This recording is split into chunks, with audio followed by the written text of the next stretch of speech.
उसी सवाल को जैसे मैंने आपको बताया था पिछले वीडियो में, उसी सवाल को हम म्यू चेंज करके करने वाले। Let's see what do we get here.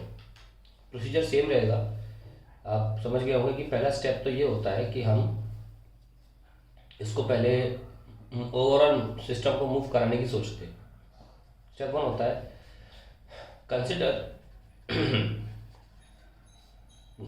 that this system of two blocks is moving together। इसका ये मतलब भी हो सकता है कि इनके बीच में कोई इंडिविजुअल मोशन नहीं हो रहा है।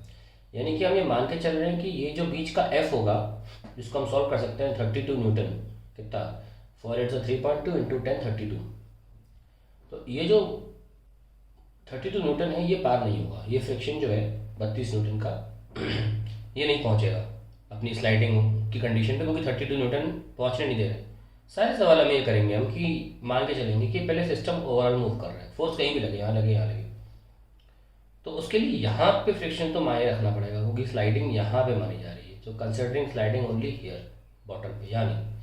तो पहला स्टेप हमारा यही रहेगा हमेशा कि हम कंसिडर करेंगे कि ओवरऑल सिस्टम जो है वो एक सिंगल वो एक साथ मूव कर रहा है। तब एक्सेलरेशन क्या होगा, then we can write then A will be, हम 40 लगा रहे हैं सिस्टम पे। आप में मान सकते हैं एक तरह से दोनों बॉक्स वेल्डेड है, यहाँ पे वो जुड़े हुए हैं। इस तरीके का शेप का कोई बॉक्स है जो वेल्डेड है, तो जब उसे मूव करेंगे यहाँ से तो वो ऐसी एज ए सिस्टम मूव करेगा, एज ए होल बॉडी, है ना। ये आप बिल्कुल इमेजिन कर लीजिए, लाइन है ही नहीं।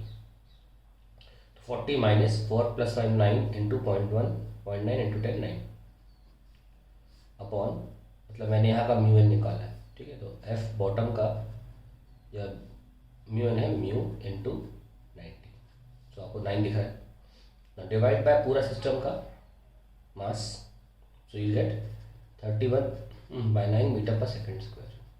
अब ये बात सच है कि नहीं कि साथ से मूव कर रहे हैं। अब हमें निकालना चाहिए बीच का फ्रिक्शन इस एक्सेलरेशन के हिसाब से। अगर वो बीच का फ्रिक्शन हमारा, स्टेप 2 ये है, check whether your assumption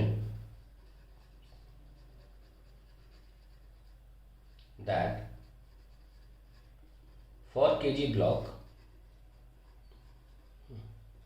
will not slide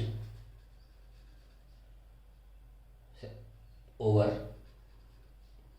5 kg block।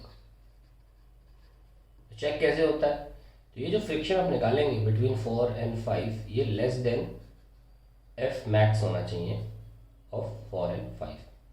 कैसे निकालते हैं, एक सिंगल बॉडी का एफ बी डी बना लो। इस पे लग रहा है 40 न्यूटन और ये नीचे लग रहा है फ्रिक्शन इफ पर, इसको हम F4 5 बोल रहे हैं, और ये मूव कर रहा है 4 × दिस एक्सेलरेशन 31/9 से। अब देखते हैं सही आ रहा है कि नहीं। दैट इज 40 - F = 1, यहाँ भी कर लीजिए, 9 से 27, 54, 9 4 से 36, 34 4 से 136, 13.6। So I am getting 40 - 13.6 as F, that is 26.4। तो 26.4 हमारा इससे कम आ गया F मैक्स से, और F मैक्स हमने निकाला था कि F4 5 मैक्स कितना है, दैट इज 40 × 0.8 32। तो इसका मतलब ये हुआ कि ये 40 न्यूटन से लगाने पर ये साथ ही मूव करेंगे, क्योंकि ये वैल्यू रीच नहीं हुई है जब ये स्लाइडिंग शुरू कर दिया है। तो अब 2 तरीके के सवाल होगा। एक में हमने F निकाला था तो वो F मैक्स से ज़्यादा आ गया था, पिछले क्वेश्चन में दोबारा जा सकते हैं। तब हमने कहा था कि ये स्लाइड कर जाएगा क्योंकि इसकी F पहले मीट कर गई मैक्स वाली।